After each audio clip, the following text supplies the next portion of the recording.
거룩하신 하나님, 오늘도 새벽을 깨우며 주님 앞으로 나아갑니다. 자비롭고 인자하신 주님께서 하루치의 새로움을 허락하시니 감사를 드립니다.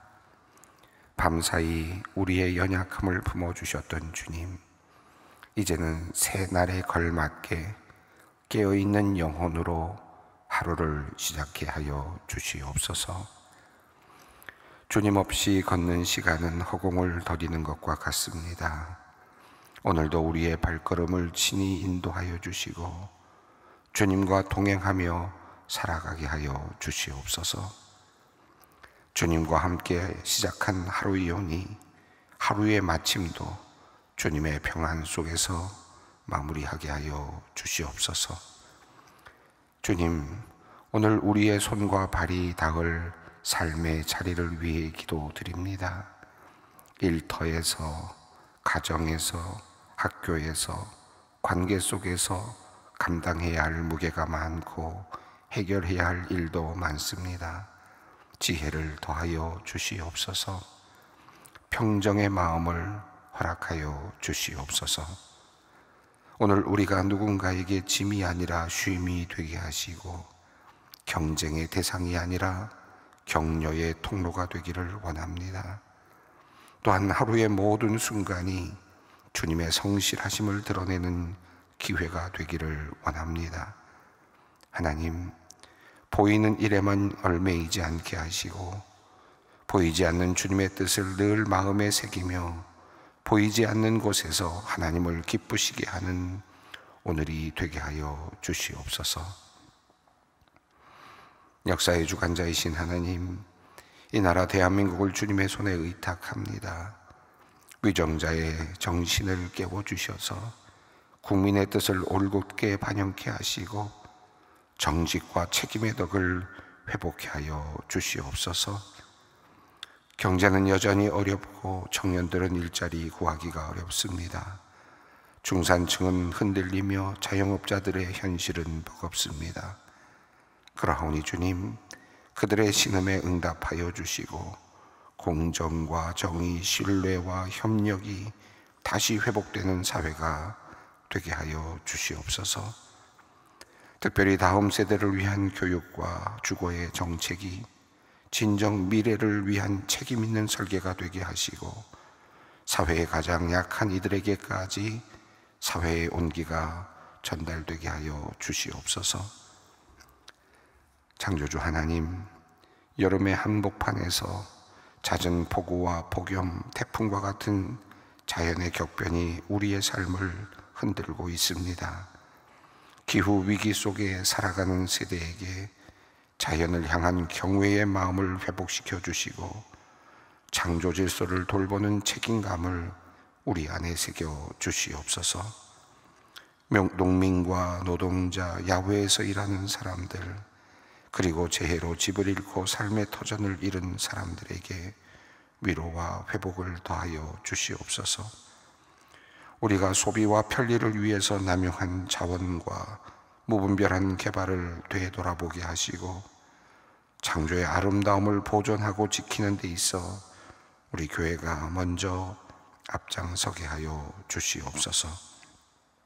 하나님, 소망교회의 청년들을 위해 기도드립니다. 삶의 방향을 결정해야 할 시기에 서 있는 우리 청년들에게 주님께서 지혜와 분별력을 더하여 주시고 수렁과 같고 형체가 없는 모호한 두려움 대신에 예수 그리스도라는 단단한 반석 위에 서서 담대하고 당당하게 미래를 준비케 하여 주시옵소서. 청년의 시기에 각자의 자리에서 믿음을 지키는 것이 결코 쉽지 않습니다. 주님의 말씀이 등불이 되고 공동체의 사랑이 울타리가 되게 하시면 우리 청년들이 믿음 안에서 자라날 줄 믿습니다. 그러하오니 주님, 늘 말씀을 가까이 하고 청년 공동체를 귀하게 여기는 우리 소망의 청년들 되게 하여 주시옵소서. 실망과 낙심의 순간도 있을 것입니다. 하지만 그때마다 우리 청년들이 주님의 다정한 시선 안에서 자기의 모습을 다시 보게 하시고 그 안에서 움트는 생명의 역사를 깨닫게 하여 주시옵소서. 청년부를 섬기는 모든 이들의 수고를 기억하시고 그들의 수고가 헛되지 않게 하여 주시옵소서. 특히 이번 주말에는 수련회가 예정되어 있습니다. 예수님의 비유 말씀을 통하여 우리 앞에 새롭게 동토하는 하나님 나라를 배우려고 합니다. 가르치는 이에게 능력을 주시고 듣는 이들에게 열린 귀와 마음을 허락하여 주시옵소서. 이번 수련회 모든 시간을 통하여 우리 청년들이 더욱 주님 곁으로 다가갈 수 있도록 역사하여 주시옵소서. 하나님, 무더운 여름 기간 동안 자신의 소중한 시간과 재능을 주님께 드린 분들이 많이 있습니다. 특별히 여름 성경학교와 수련회를 위해 휴가를 포기하고 교사로, 부장, 부감 등의 임원으로, 보조교사로, 봉사자로 헌신한 분들을 주님께서 기억하여 주시옵소서. 하나님을 향한 사랑의 마음과 교회를 섬기고자 하는 헌신의 마음이 늘 변치 않도록 하시고 봉사할수록 더욱 커지는 은혜를 체험케 하여 주시옵소서. 날마다 믿음이 성장하게 하시고 더불어 기쁨도 더욱 풍성해지게 하여 주시옵소서. 여름 성경학교와 수련회를 다녀온 우리 아이들, 학생들에게는 감동과 깨달음이 오래 마음에 남게 하시고 하나님을 향한 믿음이 날로 성장해 가게 하여 주시옵소서. 하나님, 무더운 여름 기간 동안에도 소망교회 제1교육관 증축 및 시설 개선 공사가 진행 중입니다. 마음을 모으고 지혜를 모아 가장 좋은 시설을 만들고자 애쓰는 제1교육관 증축위원회 위원들과 당회원들, 그리고 직접 공사에 참여하고 있는 모든 분들에게 하나님께서 지혜와 능력을 주셔서 맡겨주신 그 일을 잘 감당케 하여 주시옵소서. 시공을 맡은 세영종합건설과 주식회사 다운, 그리고 설계와 감리를 맡아 수고하는 누빌마루 건축사무소의 모든 임직원들이 최선을 다해 공사를 진행하게 하시고 그리하여 멋지고 든든한 교육관을 완성케 하여 주시옵소서. 공사 중에 조그마한 사고도 나지 않도록 주님께서 지켜주시고 공사에 임하는 모두는 안전에 유의하며 최선을 다하게 하여 주시옵소서. 하나님, 오늘도 우리에게 주시는 말씀하시는 주님을 찬양합니다. 말씀을 전하는 종에게는 성령으로 함께 하시고 듣는 모든 이에게는 겸손한 심령을 허락하여 주시옵소서. 주님의 말씀이 오늘도 온 회중에게 선명히 들려지게 하시고 말씀을 통하여 우리 모두가 다시 살아나는 이 새벽이 되게 하여 주시옵소서. 예수님의 이름으로 기도드립니다. 아멘. 오늘의 말씀입니다. 열왕기하 15장 13절로 22절 말씀입니다. 열왕기하 15장 13절로 22절 말씀을 함께 봉독하겠습니다. 유다 왕 우시야 제 39년에 야베스의 아들 살룸이 사마리아에서 왕이 되어 한 달 동안 다스리니라. 가디의 아들 므나헴이 디르사에서부터 사마리아로 올라와서 야베스의 아들 살룸을 거기에서 쳐 죽이고 대신하여 왕이 되니라. 살룸의 남은 사적과 그가 반역한 일은 이스라엘 왕 역대 지략에 기록되었느니라. 그때 므나헴이 다르사에 와서 딥사와 그 가운데 있는 모든 사람과 그 사방을 쳤으니 이는 그들이 성문을 열지 아니하였음이라. 그러므로 그들이 그것을 치고 그 가운데 아이벤 부녀를 갈랐더라. 유다 왕 아사랴 제 39년에 가디의 아들 므나헴이 이스라엘 왕이 되어 사마리아에서 10년간 다스리며 여호와 보시기에 악을 행하여 이스라엘로 범죄하게 한 느밧의 아들 여로보암의 죄에서 평생 떠나지 아니하였더라. 아수르 왕 불이 와서 그 땅을 치려하매 므나헴이 은 1000달란트를 불에게 주어서 그로 자기를 도와주게 하므로 나라를 자기 손에 굳게 세우고자 하여 그 은을 이스라엘 모든 큰 부자에게서 강탈하여 각 사람에게 은 50세겔씩 내게 하여 아수르 왕에게 주었더니 이에야스로 왕이 되돌아가 그 땅에 머물지 아니하였더라. 므나헴의 남은 사적과 그가 행한 모든 일은 이스라엘 왕 역대지략에 기록되지 아니하였느냐. 므나헴이 그의 조상들과 함께 자고 그의 아들 부가히야가 대신하여 왕이 되니라. 열왕기하 15장을 지금 읽었습니다. 우리가 새벽마다 열왕기서를 읽고 있는데 계속해서 왕의 이름이 나오고 또 왕이 죽고 그리고 또 다시 왕이 되고 하는 이야기들이 계속 이어지고 있습니다. 이 안에서 우리가 어떤 하나님의 음성을 들을 수 있을까 하는 그런 마음으로 오늘도 이 시간을 또 보내고 있습니다. 짧은 이야기들이지만 그러나 또 한편으로 본다면 한 사람의 인생들이 그냥 스쳐 지나가는 그런 시간들이기도 합니다. 지금 오늘 유다 왕이 아닌 오늘은 이제 또 이스라엘 왕과 관련된 내용인데요. 이스라엘 왕이 예후로부터 시작돼서 예후 왕조가 시작되었고 그리고 여호아스 그리고 요아스 그리고 여로보암까지 이어졌습니다. 그리고 나서 5대째가 되는 이제 넘어가려고 하는 찰나 스가랴가 왕이 되긴 했는데 그만 6개월 정도밖에는 통치하지 못한 채로 반역이 일어났습니다. 우리가 이제 읽은 내용인데요. 그리고 나서 반역이 일어나면서 이제 그 예후 왕조라고 할 수 있죠. 예후로부터 시작된 그 왕조가 그만 끝나게 되었습니다. 이스라엘 왕권으로서 본다면 하나님 선지자의 기름 부음을 받고 세워진 왕조가 예후 왕조입니다. 그러니까 하나님께 세우신 왕조로서 오므리 왕조, 아합 왕과 이세벨로 대표되는 오므리 왕조의 그 잘못된 모든 정치들, 특별히 바알과 아세라를 섬기는 그런 것들을 척결하려는 임무를 받고 하나님께서 세우셨던 왕조가 바로 예후 왕조였는데, 그 예후 왕조가 하나님께서 세우신 그 뜻을 따라서 아합, 이세벨의 모든 흔적을 지우려고 많이 했지만, 그리고 또 바알을 섬기는 일을 또 지우려고 했지만, 그리고 신당들도 많이 없애기는 했지만, 그러나 결과적으로는 다른 신당들을 그대로 놓아둠으로써 여전히 하나님만을 섬기는 데는 실패했던 왕조가 되었습니다. 스가랴가 6개월 만에 이제 살해를 공개적으로 당하면서 이제 예후 왕조는 이제 끝이 납니다. 그리고 또 다른 새로운 왕조가 이제 등장을 하는데, 6번째, 북이스라엘로 말하면 6번째 왕조가 이제 또 시작이 됩니다. 그런데 이 6번째 왕조는 그저 아주 짧은 한 달의 왕조로 끝이 납니다. 오늘 이야기가 이제 그 이야기인데요. 그리고 나서 또 새로운 왕조가 또 다시 들어서는 7번째 왕조가 들어서는 이야기가 오늘 이야기입니다.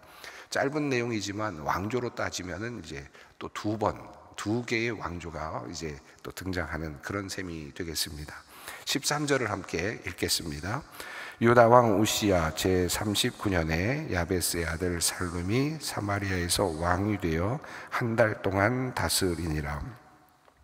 성경을 주의 깊게 읽어가는 분들이라면 이 13장에서 조금 살짝 갑자기 이게 뭐지? 라는 생각이 드실 법합니다. 왜냐하면 갑자기 유다 왕 우시야라는 이름이 나왔기 때문인데요. 지금까지 지금 이 이름 중에서 유다 왕 이름이 우시야로 나온 적은 없었기 때문에 도대체 누구인가, 갑자기 누구를 이야기하나라는 생각이 드는데요. 이 우시야는 앞서 나왔던 아사랴의 또 다른 이름입니다. 다른 이름으로 불려지는데요. 15장 7절을 보면 아사랴가 죽고 그의 아들 요람이 왕이 되었다라고 하는 내용이 나옵니다. 15장 7절이죠. 앞서 우리가 읽었던 내용입니다.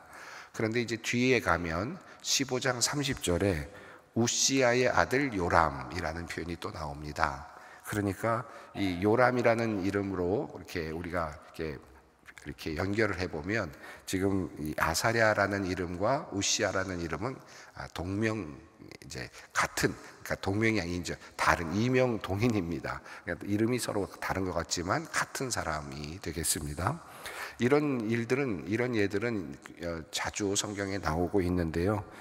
이 열왕기에도 보면 23장 34절을 보면 바로 그 애굽의 바로 느고가 와서 요시야라고 이름되어 있던 이름을 여호야김으로 바꾸는 그런 내용도 나오고요. 또 24장 17절에 보면 바벨론 왕이 와서 마따니아를 시드기야로 이름을 바꿔 놓는 이름, 그런 경우도 보입니다. 그래서 이 아사랴와 우시야는 같은 이제 왕이고요. 그리고 이 아사랴로 해도 되는데 왜 우시야로 불렀는지에 대해서는 우리가 좀 정확히 알기는 어렵습니다만은 이 뒷부분에서는 또 우시야라는 이름으로 불려지는 것으로 보아서 아마 그 초기에는 아사랴로, 그리고 후기에는 우시야로 불려졌을 가능성도 있겠습니다. 자, 유다왕 우시야, 유다왕 아사랴, 제39년에, 물론 중요한 건 아닙니다. 지금 이 시간을 이야기하면서 지금 남유다의 시기와 북이스라엘의 시기를 이렇게 연결시켜주는 그런 의미가 있는데, 우시야, 아사랴가 다스리고 있었던 그 시간에 지금 이스라엘에서는 어떤 일이 일어났는가, 지금 그 이야기를 하고 있죠. 이 아사랴 왕 우시야, 유다의 왕 아사랴 우시야 왕은 52년간 통치했다라고 그렇게 앞서 나와 있었습니다. 지금 그가 39년째 통치를 하고 있었으니까 아직도 꽤 많은 시간 동안 살아 있을 겁니다. 다만 그는 나병 환자로서 별실에 거하면서 통치를 했기 때문에 그가 통치하는 기간이 동안 아들이, 그러니까 다시 말하면 요람이 계속해서 또 함께 통치를 했다고 볼 수 있겠습니다.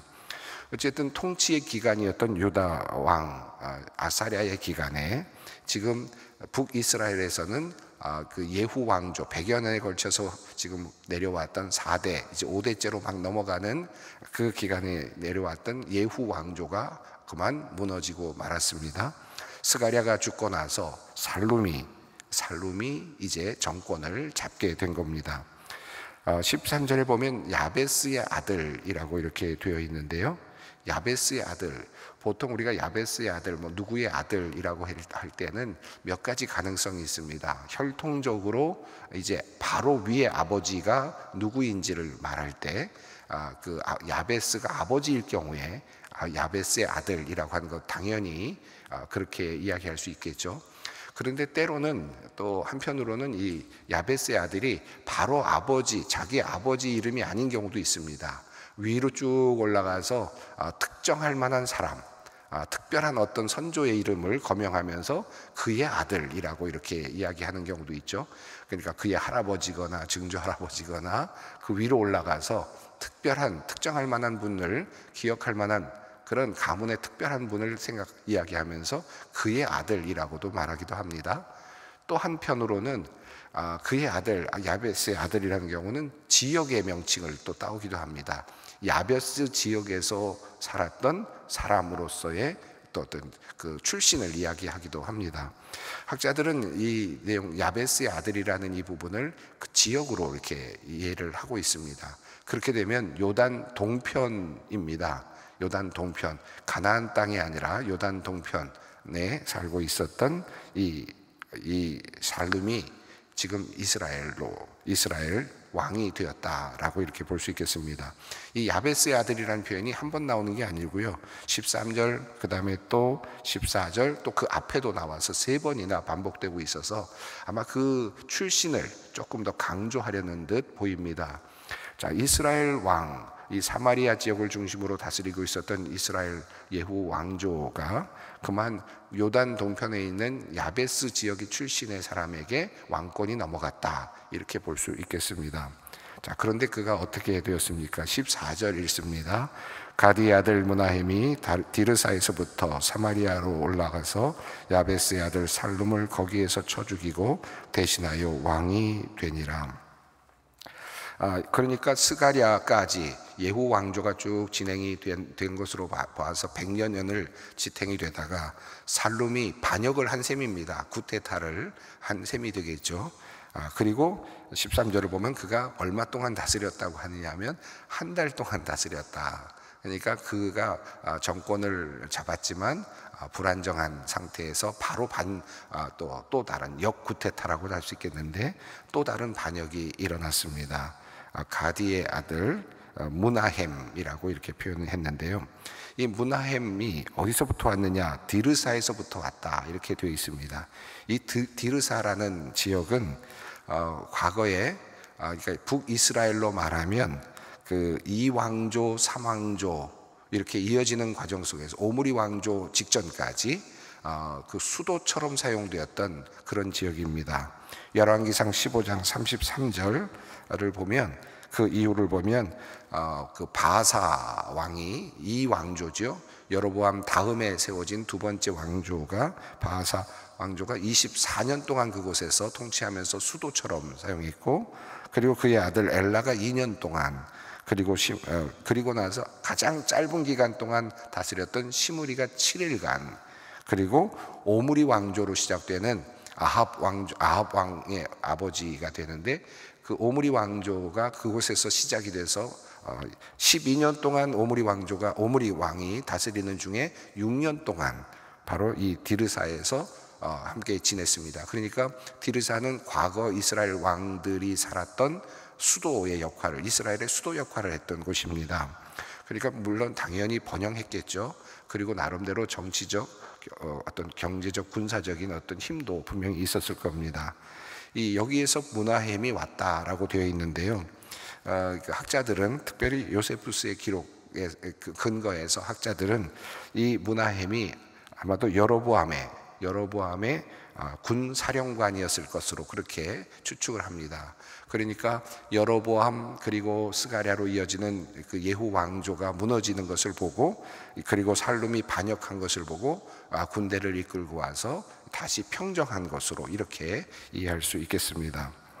자, 그래서 이제 그를 죽이고 대신하여 왕이 되었습니다. 그 왕조를 다시 세운 것이 아니라, 하지만 이 무나햄은 그 예후 왕조를 다시 복원시킨 것이 아니라 그는 또 다시 그 스스로가 왕이 되었습니다. 그러니까 여기서는 반역을 처단한다는 명분 아래 또 다른 결국은 반역이 일어난 셈이 되었습니다. 15절 읽겠습니다. 살룸의 남은 사적과 그가 반역한 일은 이스라엘 왕 역대지략에 기록되어 있느니라. 한 달 동안의 통치로 마무리되었습니다. 조금 전에 제가 말씀드렸습니다마는 시므리가 7일 동안 통치하는 그런 기간이 있었는데 제일 짧았던 기간이고, 그리고 이 살룸의 통치는 한 달, 두 번째로 짧았던 기간입니다. 글쎄요, 한 달 동안 통치하기 위해서 이런 일을 벌였나, 참 인생이 무상하다라는 생각도 들기도 하고, 왕권을 노려서 그렇게 아마 어마어마한 결심을 하고 실행을 했겠죠. 그런데 결국은 한 달 천하로 끝나버린 셈이 되었습니다. 자, 그리고 나서 무나햄과 관련된 내용이 나옵니다. 16절입니다. 함께 읽습니다. 그때 무나햄이 디르사에서 와서 딥사와 그 가운데 있는 모든 사람과 그 사방을 쳤으니 이는 그들이 성문을 열지 아니하였음이라. 그러므로 그들이 그것을 치고 그 가운데 아이벤 부녀를 갈랐더라. 좀 잔인한 이야기가 나옵니다. 그 무나햄의 통치인데요. 무나햄의 통치가 10년 동안 이어지는데 17절을 먼저 읽겠습니다. 유다왕 아사랴 제39년에 가디의 아들 무나햄이 이스라엘 왕이 되어 사마리아에서 10년간 다스리며, 그의 10년간의 무나햄의 통치, 이제 제7왕조가 이제 시작이 된 셈인데, 이 제7왕조에서의 그 무나햄의 이야기 중에서 남길 만한 것, 그래도 기억할 만한 것으로 하나 꼽은 것이 16절인데, 결국은 딥사를 공격했는데 딥사의 사람들이 문을 열지 않았다, 저항했다는 것이죠. 그러자 그들을 성문을 열지 않았기 때문에 그것을 쳤는데, 어느 정도로 잔인하게 쳤느냐 하면 아이벤 부녀를 갈랐다. 이거 굉장히 참혹하죠. 생명을 잉태하고 있는 사람을 죽이는 것도 참 너무 안타까운데, 그 아이를 그 모든 아이까지 죽였다는 의미 아니겠습니까? 잔인한 그런 통치를 했다라는 의미겠습니다.